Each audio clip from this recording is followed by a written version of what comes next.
Vamos aproveitar esse momento de paz, esse momento de harmonização, para a gente poder fechar os nossos olhos e poder dizer: Jesus, nosso grande amigo de todas as horas, Deus, nosso Pai, que é só amor e bondade. Agradecidos estamos, Senhor, porque após um dia de trabalho, aqui estamos nesta casa de Bezerra de Menezes, para poder aprender um pouco mais dos ensinamentos maravilhosos que essa doutrina espírita traz a cada um de nós, confortando os nossos corações e nos mostrando o caminho certo a seguir. Te pedimos, Jesus, nessa noite, pelo nosso palestrante, que trará o seu estudo a cada um de nós.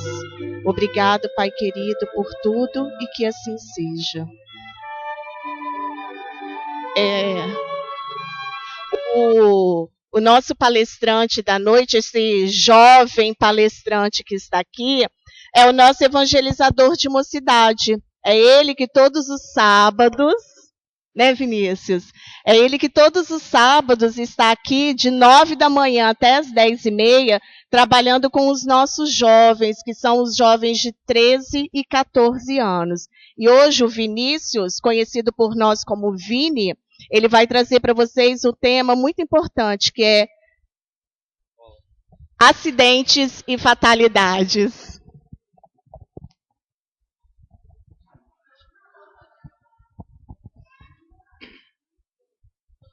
Boa noite. Para poder começar a falar sobre esse tema, bom, primeiro eu queria falar por que a gente trouxe esse tema, né? Esse é o mês do Digi e o tema dele é A Paz no Mundo Começa em Mim. Então, a gente trouxe alguns temas que são relevantes para esse relacionado à paz no mundo. Então, nós falamos sobre violência urbana, violência doméstica e vários outros temas. Dentre eles, acidentes e fatalidades. Esse estudo sobre acidentes e fatalidades surgiu no MES, que desse ano foi Jovens no Além o tema.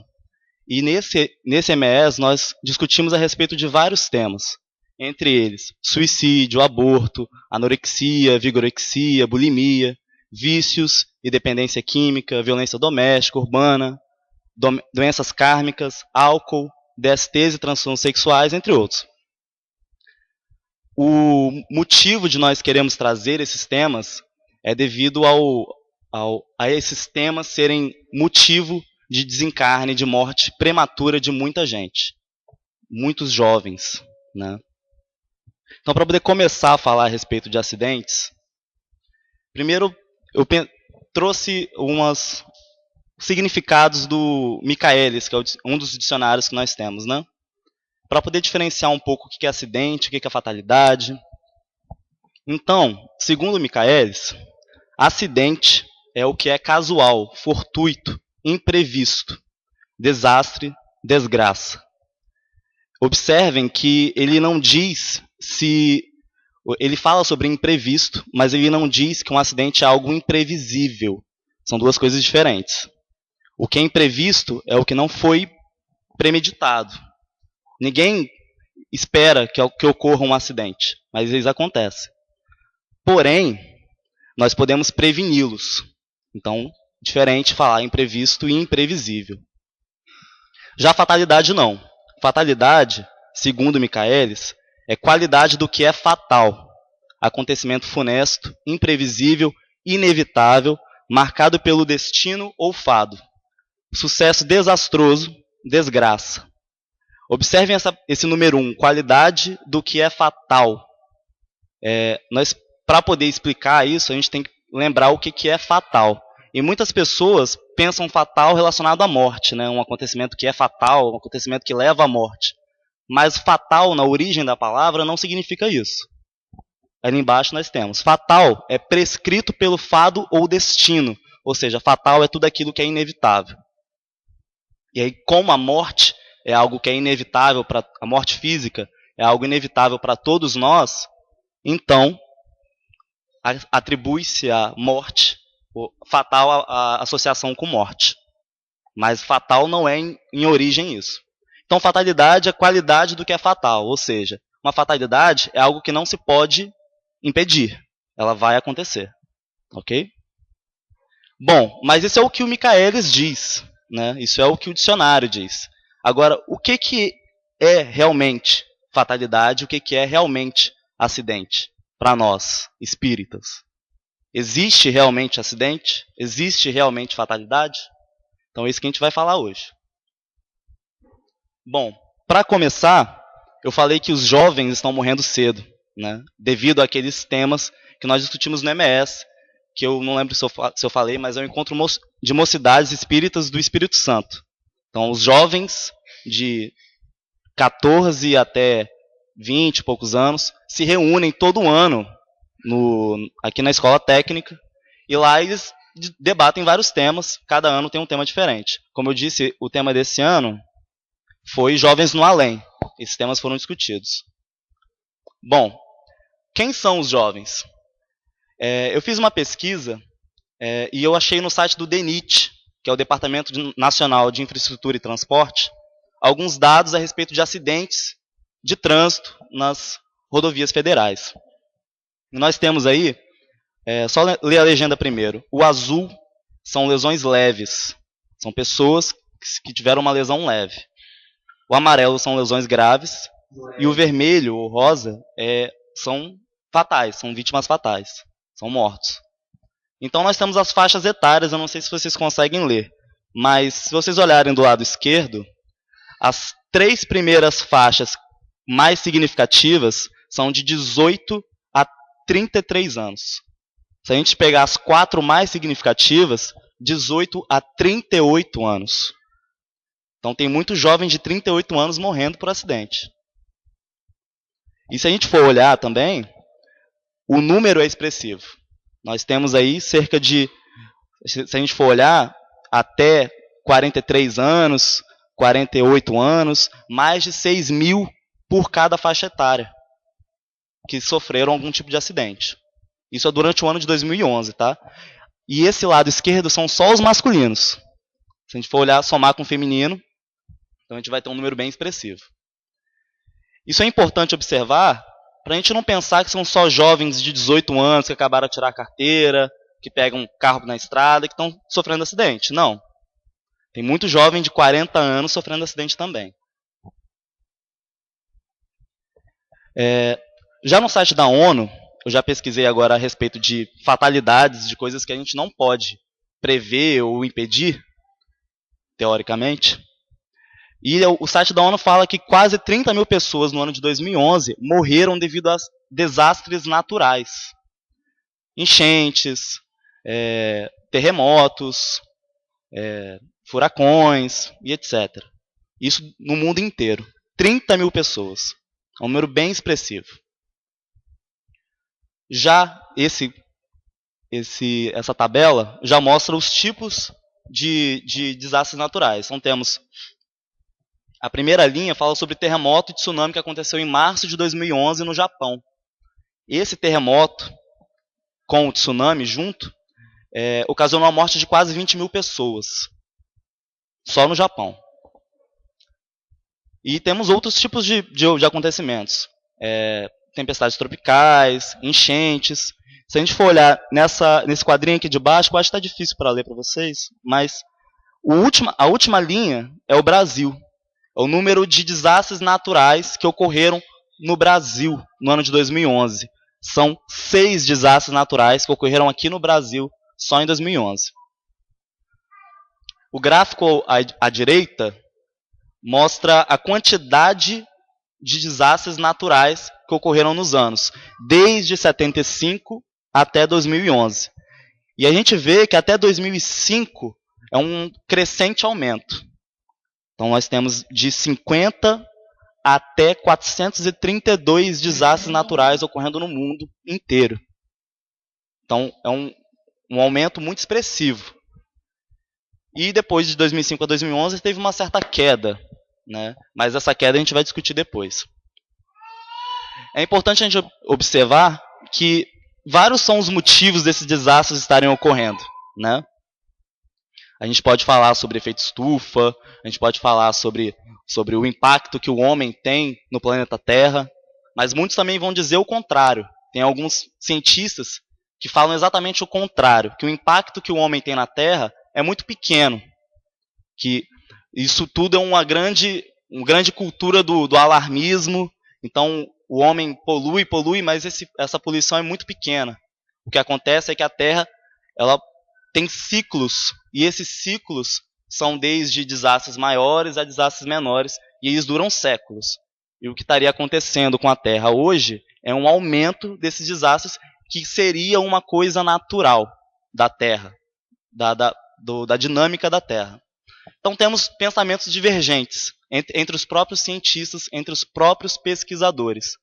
Uns dizem que o homem causa um impacto muito grande com o efeito estufa, com a poluição, que isso causa muitos desastres naturais também, como enchentes, etc. Outros dizem o contrário, né? Acho que não cabe a gente falar exatamente a respeito disso, mas o que existe por trás disso, né? Isso eu vou falar mais para frente. A respeito desses números, de 2005 a 2011, houve uma queda da quantidade de desastres por ano, de 432 o pico em 2005 a 302 desastres naturais em 2011. Mas, nesse gráfico nós vemos já o prejuízo que esses desastres causaram. E nós vemos que esses prejuízos são crescentes. E apesar de em 2011 a quantidade de desastres ter sido menor, o prejuízo que eles causaram foram muito maiores do que desses 30 anos desse gráfico. Então, só o terremoto e a tsunami que ocorreram no Japão causaram 200 bilhões de dólares de prejuízo. E a respeito do prejuízo, quanto maior o prejuízo, dá para ter uma ideia do tamanho do desastre. Então nós temos uma ideia da quantidade de gente que sofreu com esse prejuízo, ou até faleceram. Bom, então, eu gostaria de falar com vocês a respeito de liberdade. Por que eu vou falar a respeito de liberdade quando eu estou falando de acidentes e fatalidades? Porque acidentes ocorrem e não são por acaso. Como eu disse na definição de acidente, a gente fala que foi imprevisto, mas isso não quer dizer que seja imprevisível um acidente. Os acidentes são sim previsíveis e são sim evitáveis, tá? Então, quando nós falamos de acidentes de trânsito, acidentes domésticos, etc., são sim evitáveis. Bom, no Livro dos Espíritos nós temos essa pergunta: em que condições poderia o homem gozar de absoluta liberdade? E a resposta é: nas do eremita do deserto, desde que juntos estejam dois homens, há entre eles direitos recíprocos, que lhes cumpre respeitar, não mais, portanto, qualquer deles goza de liberdade absoluta. Ou seja, se estamos sozinhos no mundo inteiro, só existisse uma pessoa no mundo inteiro, essa pessoa poderia fazer o que bem entendesse, o que bem quisesse. Porém, se existem duas pessoas ou mais, então elas se devem direitos e deveres mútuos, para que haja uma convivência amigável, uma convivência que vá trazer benefícios. Por quê? Porque se eu resolvo agir da maneira que eu bem entender, da maneira que eu bem quiser, eu posso acabar tropeçando em alguém, não é? Eu posso pegar meu carro e dirigir a 100 por hora numa avenida com muito carro, com muita gente passando, com muita gente cruzando. Eu posso, mas inevitavelmente eu vou acabar atropelando alguém, matando alguém, né? Então, se eu estou convivendo com outras pessoas, eu tenho o direito, sim, de me locomover, mas eu tenho o dever de que essa minha locomoção não vá trazer prejuízo para outras pessoas. Ok? E aí, nós temos esse texto. Na vida comunitária, onde nossa liberdade é relativa, porquanto deve ser conciliada com a liberdade dos concidadãos, considerando que o limite de nosso direito é o direito do próximo. A inobservância desse princípio fundamental gera invariavelmente a desordem e a intranquilidade. As implicações dessa equivalência de direitos são extensas. Então, se todo mundo aqui resolver agir da maneira que bem entender, a gente vai ter problemas sérios, não é verdade? Então, se todo mundo aqui resolver sair por aí correndo, sair por aqui fazendo o que bem quiser, inevitavelmente a gente vai acabar ferindo uns aos outros. Ok? E gerando consequências. Consequências quais a gente vai falar daqui a pouco. Segundo Kardec, a liberdade é filha da igualdade e da fraternidade. Precisamos primeiro trabalhar pelo desenvolvimento da fraternidade para que seja possível a igualdade entre os homens e, consequentemente, possamos construir a liberdade. Olha que bonita essa frase. A liberdade é filha da igualdade e da fraternidade. Ou seja, o que é liberdade de verdade? Liberdade é eu sair por aí fazendo o que quiser? Ou liberdade é eu fazer aquilo que vai me trazer bem e vai trazer bem ao meu próximo? Né? Então, quando nós cultivamos a igualdade entre as pessoas, cultivamos a fraternidade, quando nós nos preocupamos com o próximo, com a pessoa que está ao meu lado, com a pessoa que eu convivo, com a pessoa com quem eu tenho afeto, com a pessoa que eu não conheço, que eu nunca vi, com todas as pessoas que cruzam o meu caminho, a partir do momento que eu tenho fraternidade com todas elas e eu as trato de forma igual, a partir daí eu posso começar a dizer que eu tenho liberdade. Ok? Bom, e aí nós chegamos à história do Carlos Augusto. Como eu disse, no encontro de mocidades, foram vários temas que a gente debateu. E para debater esses temas, algumas psicografias chegaram para nós, um presente, e de várias personalidades, entre elas o Carlos Augusto, que era um jovem que faleceu devido a um acidente. Eu vou ler um trechinho. Um dia, após sair de uma noitada em uma boate, perdi o controle do carro. Atravessei o canteiro do meio da avenida e encontrei o poste do outro lado da rua, fazendo com que o carro que dirigia se consumisse pelo fogo inesperado. Tentei em vão me libertar do cinto de segurança e sair do meu belo carro importado. Em vão me debati, até sentir o fogo devorar todo o meu corpo. Gritei pelo meu pai e pela minha mãe, até me dar conta que já era tarde demais. Essa é uma mensagem, isso é só um trecho da mensagem. Ele conta que ele foi um menino criado com tudo de melhor. A família tinha posses e o mimava com tudo. Fornecia a ele tudo o que ele quisesse, tudo o que ele podia ter. Não falava não para ele. E aí ele cresceu achando que ele podia fazer qualquer coisa, achando que ele podia ir a qualquer lugar, achando que ele podia viver sem se preocupar com os outros, sem se preocupar com si mesmo. E aí um dia aconteceu o pior. Ele faleceu de uma forma violenta, muito violenta. E depois disso, que ele foi perceber, e a mensagem traz isso também, ele foi perceber o que ele tinha feito. Nossos atos geram consequências que a gente precisa analisar. Uma outra história é da Bernadette. A Bernadette, eu vou ler esse trecho aqui. Era uma tarde de verão nas cercanias de Sergipe. Ela lá estava, entre uma onda e outra, a brincar nas áreas mais remotas de suas mais queridas lembranças. Bernadette brincava de lá para cá, não se importava que as ondas a levassem cada vez mais para o fundo. Não percebia o perigo de sua brincadeira em mares já não tão calmos. Na inocência de seus 12 anos, viu sua vida sendo levada em uma nova vida, que ainda não compreendia, chegando. Em um lugar, tristeza, e no outro, alegria. Mas a pequena não sabia ainda aquilo que a esperava.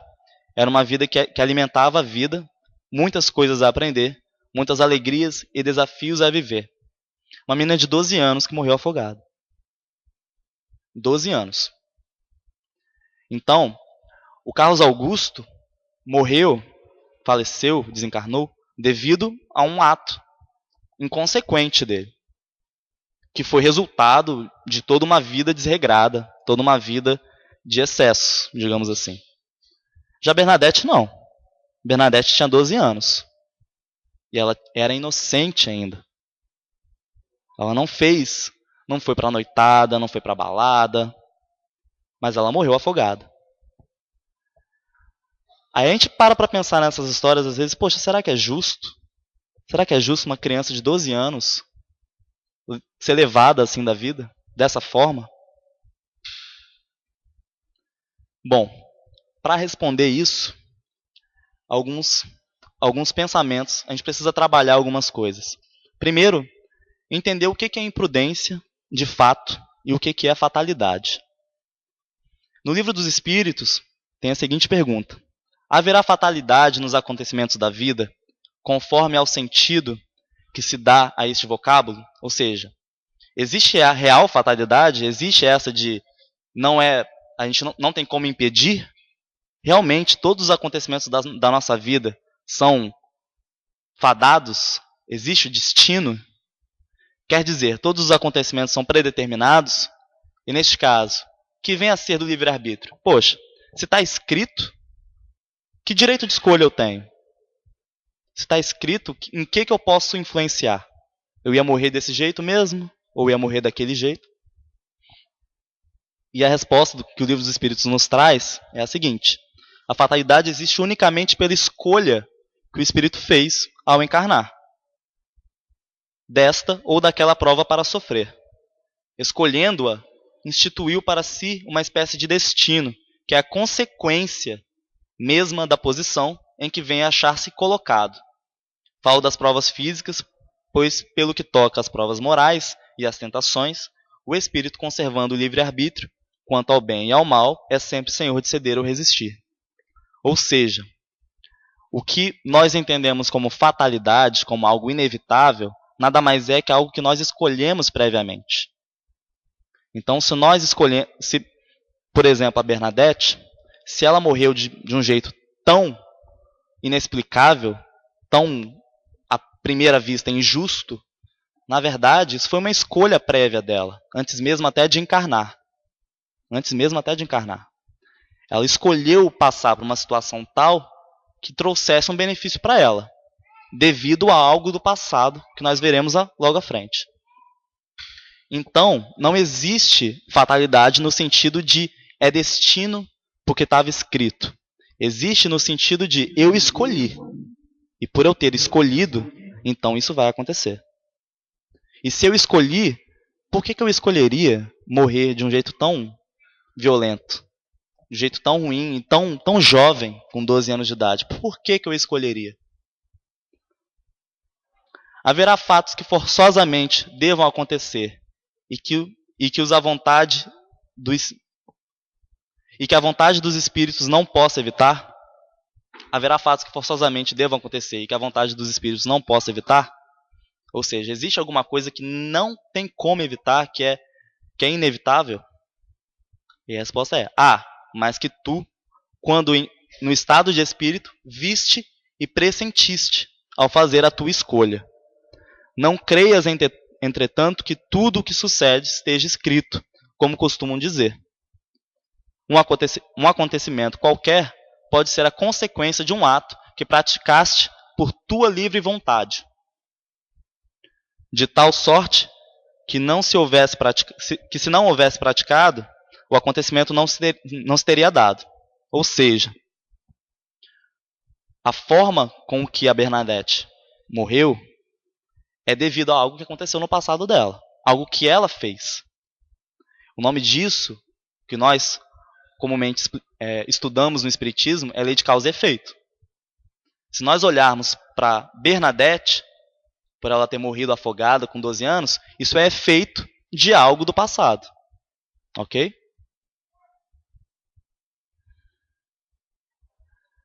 Imagina que queimas o dedo. Isso nada mais é senão o resultado da tua imprudência e efeito da matéria. São as grandes dores, os fatos importantes, só as grandes dores, os fatos importantes e capazes de influir na moral, Deus os prevê, porque são úteis à tua depuração e à tua instrução. Ou seja, a única diferença entre fatalidade e imprudência é o momento.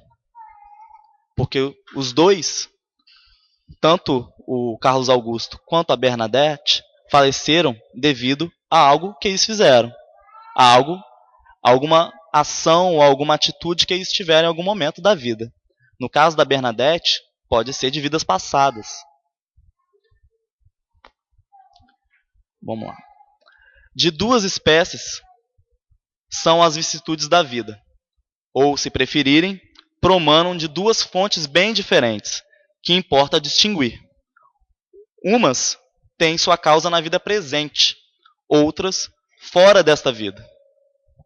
Ou seja, de tudo que nós sofremos, até mesmo, não só a morte, mas todos os nossos sofrimentos enquanto estamos vivos, são devido a alguma coisa que fizemos, em algum momento.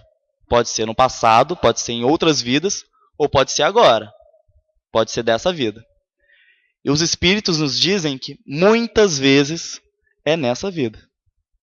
Muitas vezes o que nós sofremos é consequência de algo que nós fizemos nessa vida. E aí eles falam, interroguem friamente suas consciências, todos os que são feridos no coração pelas vicissitudes e decepções da vida.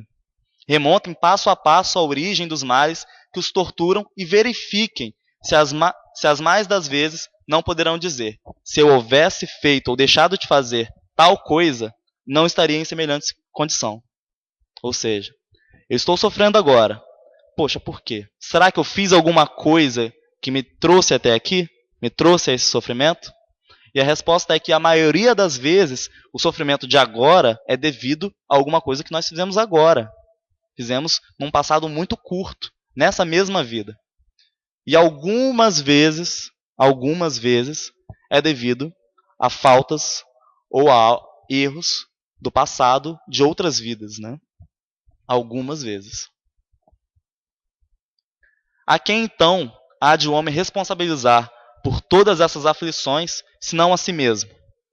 O homem, pois, em grande número de casos, é o causador de seus próprios infortúnios, mas em vez de reconhecê-lo, acha mais simples, menos humilhante, para a sua vaidade, acusar a sorte, a providência, a má fortuna, a má estrela, ao passo que a má estrela é apenas a sua incúria. Então é muito mais fácil nós dizermos que poxa, foi falta de sorte, foi azar, não tinha como prever, não tinha como evitar, quando na verdade a maioria das vezes os acidentes que nos acometem são evitáveis, eles são previsíveis e muitas vezes são consequências de nossos atos.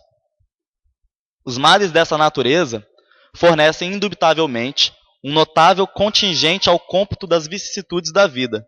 O homem as evitará quando trabalhar por se melhorar moralmente, tanto quanto intelectualmente. E aí, para finalizar a história da Bernadette, ela traz por que ela morreu de tal forma. Então, quem foi Bernadette, afinal? Muitos poderiam lamentar uma vida interrompida, mas para ela seria, em curto espaço de tempo, recomeço de uma história a se completar. Bernadette precisava dessa possibilidade de vivência para que sua jornada no mundo espiritual pudesse ser um despertar de novos ensinamentos. A Bernadette de hoje, pura e juvenil, em épocas passadas, fora Paulina, senhora de hábitos duvidosos. Ajudar as senhorinhas a desaparecer com filhos indesejáveis com o ato macabro de atirá-los na correnteza. Então esta foi Bernadette. E assim como a Bernadette, nós temos muitas outras pessoas, muitos outros espíritos. Eu diria que a maioria de nós. A maioria de nós cometeu no passado coisas absurdas. Porque nós um dia fomos simples e ignorantes. Então a maioria de nós aprendeu com os erros e ainda aprendemos com os erros. E nós vemos que quando acontece da gente perceber que a gente cometeu um erro, o que acontece? A gente se arrepende. Remorso. Só que muitas vezes isso acontece depois que a gente desencarna. Muitas vezes o remorso de um erro do passado vem muitas vidas depois. Muitas vidas depois. Quando a gente percebe que a gente cometeu uma falta grave, como essa da Bernadette. E quando isso acontece, para a gente poder consertar, porque nós precisamos consertar, nós causamos um mal a outras pessoas. Todos nós causamos mal a muitas pessoas no nosso passado e talvez hoje ainda. Causamos mal a algumas pessoas. Até mesmo a nós mesmos. E para poder consertar, para a gente seguir o nosso caminho, nós precisamos passar por algumas etapas. A primeira é reconhecer e se arrepender. Essa é a primeira etapa. Ter o remorso de algo do passado, de um erro do passado, é o primeiro passo, porque esse remorso nos faz querer consertar, querer acertar o erro. E a partir do remorso, a partir desse arrependimento, nós precisamos entender que erro foi esse. Precisamos entender o mal que nós causamos a outra pessoa, às outras pessoas. Então, no caso da Bernadette, ela faleceu devido a um afogamento, porque era necessário para ela entender o mal que ela causou àquelas crianças que ela tirou na correnteza. Era necessário ela entender o sofrimento que ela causou àquelas crianças. Para que, entendendo, compreendendo e sentindo, sofrendo tal agonia, ela pudesse, a partir daí, ter subsídios para poder consertar. E consertar é você vir novamente e fazer certo. Fazer certo com a pessoa certa. No passado, ela tirou essas crianças na correnteza. Esse ato fez um elo, criou um laço, mesmo que ruim, mesmo que de sofrimento, ela criou esse laço com cada uma dessas crianças. E ela precisa vir novamente, reencarnar e consertar esse laço com cada uma delas. Então imagina isso em uma vida, a quantidade de dívida que ela criou. Imaginem agora as nossas dívidas do passado. Porque nós fizemos coisas talvez até piores. Nós temos ainda muitas dívidas a pagar, a reparar. Alguém já ouviu falar de resgate coletivo? O meio espírita, essa expressão é bem comum. Resgates coletivos dizem que são quando muitas pessoas morrem, desencarnam em conjunto. Então nós temos alguns exemplos de fatos semelhantes a esse. Acidente da TAM, que ocorreu alguns anos atrás aqui em São Paulo. Um avião saiu da pista e cerca de 199 pessoas morreram. O acidente da Gol, que caiu na Amazônia e 154 pessoas morreram. O acidente da Airbus, em que 228 pessoas morreram. Tsunami no Japão, milhares de pessoas morreram. E o mais recente, incêndio na boate Kiss, no Rio Grande do Sul, em que 240 jovens morreram.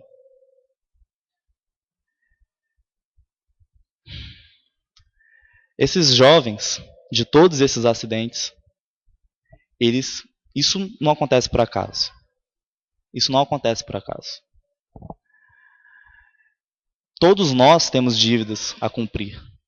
Todos nós temos Precisamos passar por sofrimentos para que nós possamos entender o sofrimento que nós causamos às pessoas em algum momento no passado.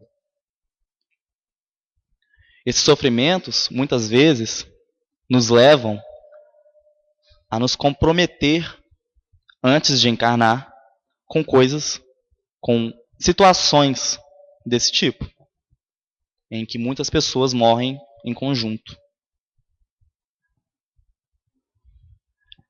E aí, Emmanuel vem nos dizer que, bom, a gente acredita que Deus é justo, né? E se Deus é justo, isso tudo, essas mortes de jovens, muito jovens, ou até não tão jovens, mais jovens, mortes antes da hora, isso deve ter algum motivo que faça sentido segundo a justiça divina. Porque se Deus é justo, então Ele tem que dar oportunidades iguais para todos nós, né? Então, para poder entender, nós precisamos primeiro assumir, acreditar que Deus é justo. Ele é infinitamente justo. E assumindo isso, a única forma de nós entendermos é se nós acreditamos que a vida continua. Que nós temos outras vidas ainda para viver. Nós reencarnamos. É a única forma de acreditar que num mundo em que as coisas são tão diversas, em que os sofrimentos são tão diversos, em que um mundo em que muitas pessoas gozam de uma vida fácil e outros passam por tantos sofrimentos, a única forma é pela reencarnação. A única forma de entender isso. Porque pela reencarnação, nós podemos compreender que em vidas diferentes nós vamos encarnar em situações diferentes. Nós vamos passar por experiências diversas, de todos os tipos. Experiências essas boas, que nos trazem alegria, e experiências de sofrimento, que nos trazem a recompensa que virá no futuro. Recompensa como a de quem paga uma prestação. De que quando a gente faz um financiamento, não é, que a gente paga uma prestação hoje, poxa, falta menos uma, né? Fiz um financiamento em 12 vezes. Paguei a quarta, falta só poucas, 8 só. E aí eu pago a sétima e aí falta menos. Então cada prestação que eu pago, falta pouco, falta menos para eu terminar de pagar as minhas dívidas. Porque quando eu termino de pagar as minhas dívidas, eu vou me sentir feliz. Vou me sentir realizado, não é? Então, os resgates, tanto coletivos quanto não coletivos, são no mesmo sentido. Nós sofremos hoje porque nós vemos depois do sofrimento, depois da tempestade, vem o nascer do sol, né? Vem a felicidade. Realmente reconhecemos em Deus o perfeito amor aliado à justiça perfeita. Quando retornamos da Terra para o mundo espiritual, conscientizados nas responsabilidades próprias, operamos o levantamento dos nossos débitos passados e rogamos os meios precisos a fim de resgatá-los devidamente. Reparem nessas palavras que eu coloquei em negrito. Quando retornamos da Terra para o mundo espiritual, conscientizados nas responsabilidades próprias. Ou seja, eu sei que eu errei. E eu sei que eu preciso consertar. Eu sei que eu tenho a responsabilidade de reparar o meu erro com o outro e comigo mesmo. E então, sabendo disso, nós rogamos os meios precisos a fim de resgatá-los devidamente. Nós pedimos, nós imploramos esses meios. Pedimos misericórdia. Eu preciso consertar os meus erros. E aí, nesta situação em que nós pedimos misericórdia, é nessa situação que muitas vezes renascemos no planeta em grupos compromissados para a redenção múltipla. Porque muitas vezes o sofrimento é muito grande para se passar sozinho, não é? Então, muitas vezes, nós nos comprometemos com outras pessoas que cometeram erros semelhantes no passado. E nós nos comprometemos a acertar juntos, a consertar juntos essas faltas. E então, é nesse ambiente, é nessa situação que os resgates coletivos ocorrem. Pessoas que cometeram erros parecidos, não necessariamente juntos, mas em momentos diferentes, mas em algum momento de suas vidas passadas, eles então se juntam para poder resgatar, para poder consertar, né, para poder expiar. Corsários que ateávamos fogo a embarcações e cidade, na conquista de presas fáceis, em nos observando no além, com os problemas da culpa, solicitamos o retorno à terra para a desencarnação coletiva, em dolorosos incêndios inexplicáveis sem a reencarnação. Então percebam que essas pessoas, elas cometeram atrocidades no passado e causaram a morte de pessoas devido a incêndios que eles provocaram. E então, em um outro momento, depois de reconhecer estes erros, percebam que isso não é vingança, isso não é tomar lá da cá, não é isso. A pessoa, depois que reconhece os seus erros, então elas se comprometem a consertá-los. E para isso, elas concordam em passar por essas situações. Concordam a sofrer o sofrimento que elas causaram aos outros. Criamos a culpa e nós mesmos engenhamos os processos destinados a extinguir-lhe as consequências. Isso muitas vezes, geralmente, é assistido. Esses acontecimentos são assistidos pela espiritualidade, pelos espíritos que estão lá para nos guiar, para nos auxiliar nessas escolhas, para nos orientar. A gente não faz essas escolhas sozinhos. E a sabedoria divina se vale dos nossos esforços e tarefas de resgate e reajuste, a fim de induzir-nos a estudos e progressos sempre mais amplos no que diga respeito à nossa própria segurança. É por este motivo que de todas as calamidades terrestres, o homem se retira com mais experiência e mais luz no cérebro e no coração, para defender-se e valorizar a vida.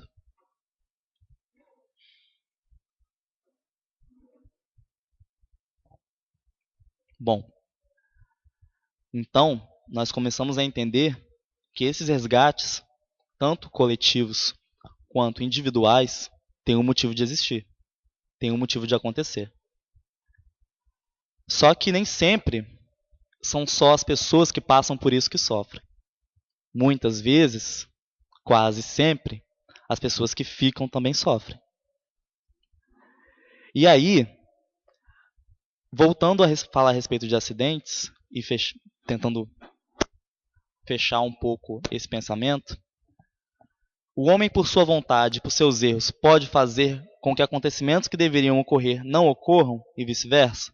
Ou seja, esses acontecimentos que nós planejamos no passado, nós planejamos até mesmo antes de encarnar, então eles são, digamos, fadados a acontecer. Só que não.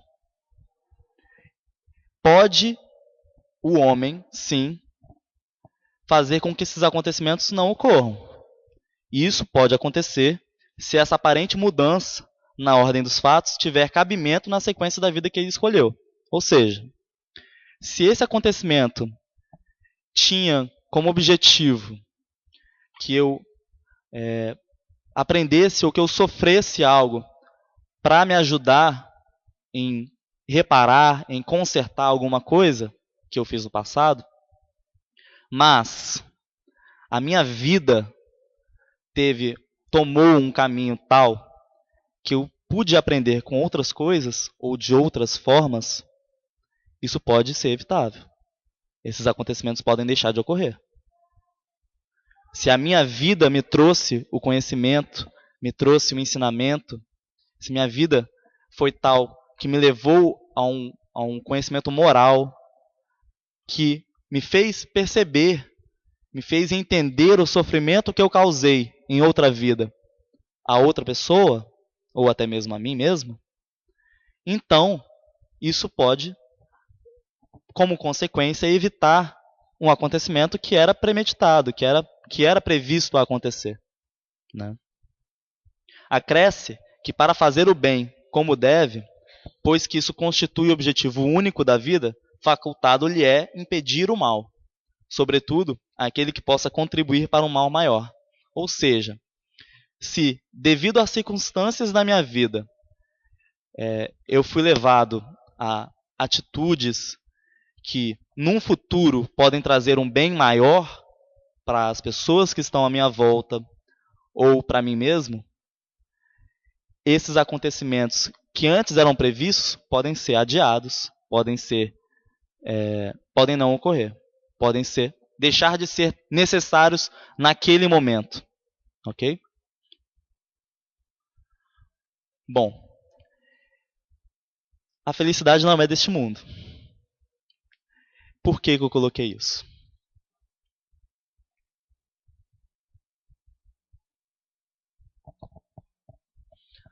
Vocês já ouviram dizer que a Terra é um planeta de provas e expiações?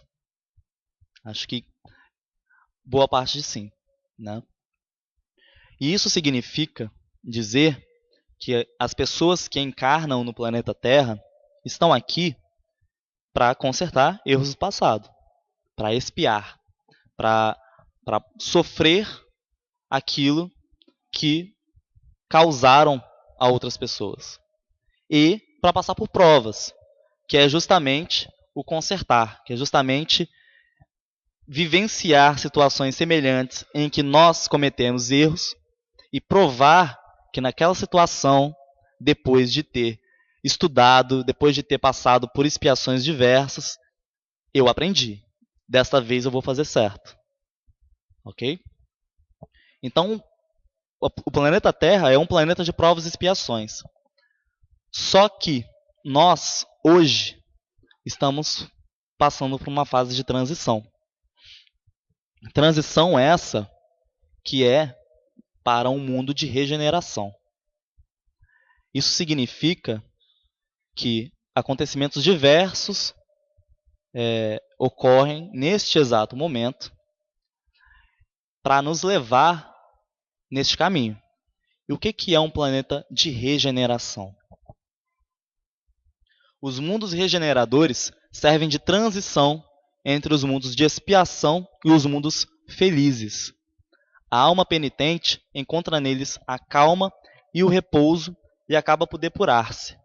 Em todas as frontes vê-se escrita a palavra amor. Perfeita equidade preside entre as relações sociais. Todos reconhecem Deus e tentam caminhar para Ele, cumprindo-lhe as leis. Isso não é o que está aqui hoje, né? A Terra não é ainda um planeta de regeneração. Mas nós estamos caminhando nesse sentido. Vai levar ainda algum tempo, mas nós já estamos em transição. Nós estamos nos tornando um planeta de regeneração. Isso significa que nós, encarnados, nós humanos, estamos passando por mudanças. Ok?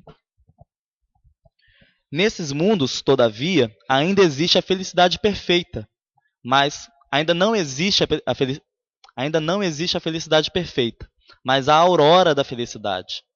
O homem lá é ainda de carne, e por isso sujeito às vicissitudes de que libertos só se acham os seres completamente desmaterializados. Ainda tem de suportar provas, porém sem as pungentes angústias da expiação. Comparados à Terra, esses mundos são bastante ditosos, e muitos dentre vós se alegrariam de habitá-los, pois que eles representam a calma após a tempestade, a convalescença após a moléstia cruel. É para aí que a gente está indo, é para aí que a gente está caminhando. O planeta Terra, inevitavelmente, se tornará, num futuro próximo, um mundo de regeneração. Ok? Só que nós hoje ainda passamos por expiações muito severas. Nós ainda sofremos muito, né? Nós ainda causamos sofrimento a muitas pessoas.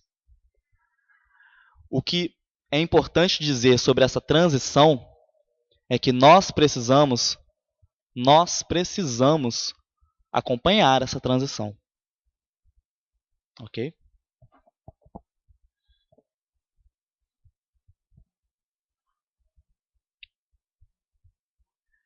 Bom, eu disse que uma coisa, a gente precisa observar que fatalidade, inevitável, destino, muitas vezes entra em conflito com o livre-arbítrio, não é? Poxa, se não tem como eu evitar, se não tem como impedir, cadê minha liberdade?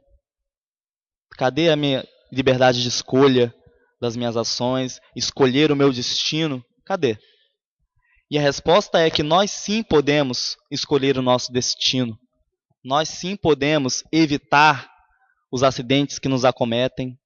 Nós sim podemos ter atitudes que nos vão trazer felicidade ao passar do tempo.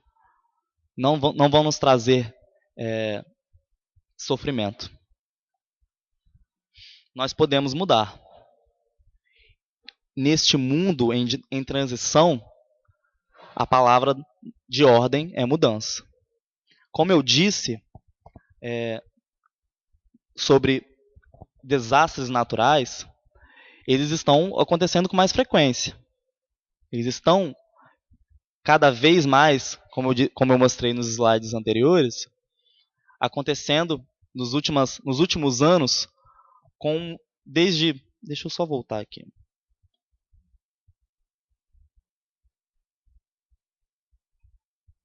Desde 75 até 2011, nós passamos de cerca de 50 desastres naturais para 300, 400 desastres naturais por ano.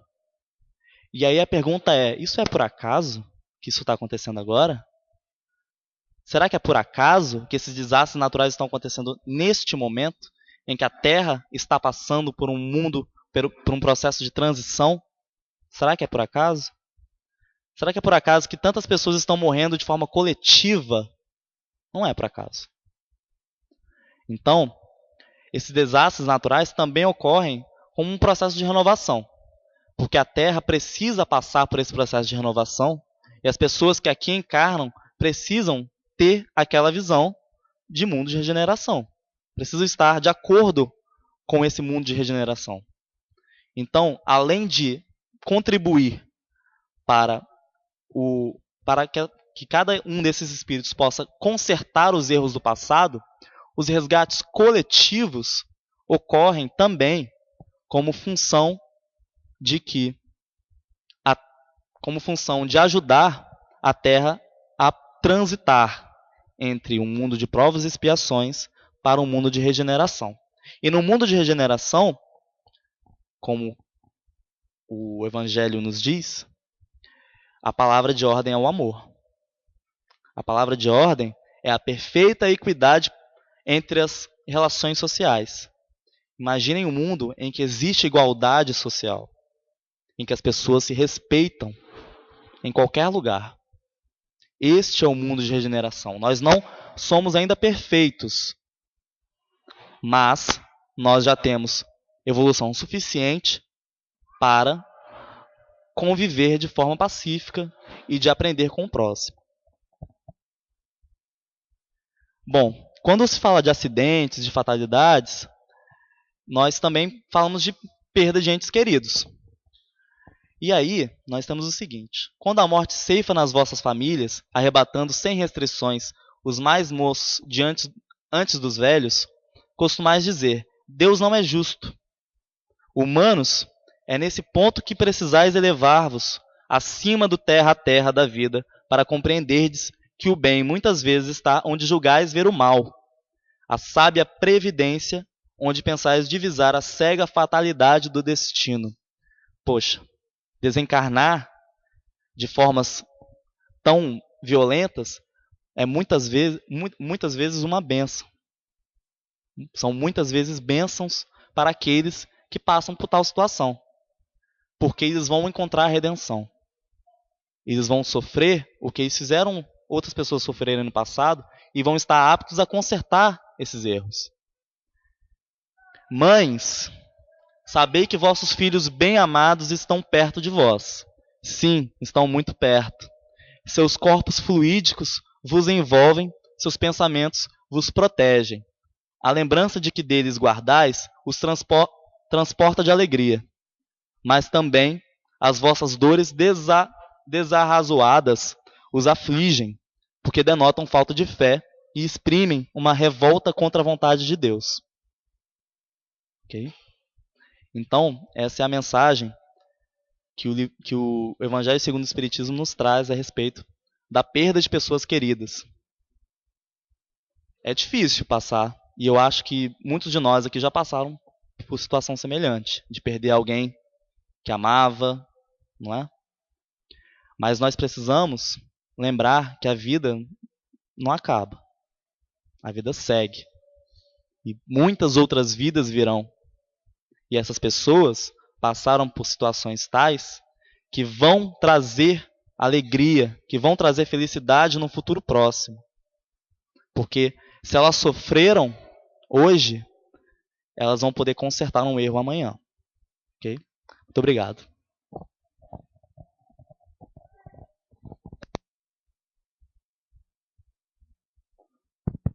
Bom, nós agradecemos ao Vinícius pelos ensinamentos que ele trouxe para a gente. E eu vou agora pedir ao Tiago para poder fazer a nossa prece de encerramento.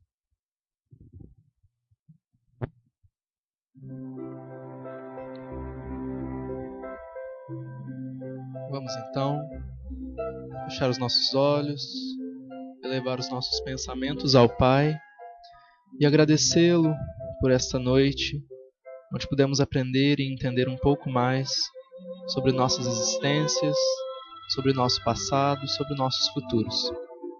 Que possamos retornar às nossas casas envoltos por essa boa energia, que possamos levar aos nossos queridos essa felicidade, esse amor, essa paz que saem daqui conosco. Que bom Deus esteja conosco, que assim seja.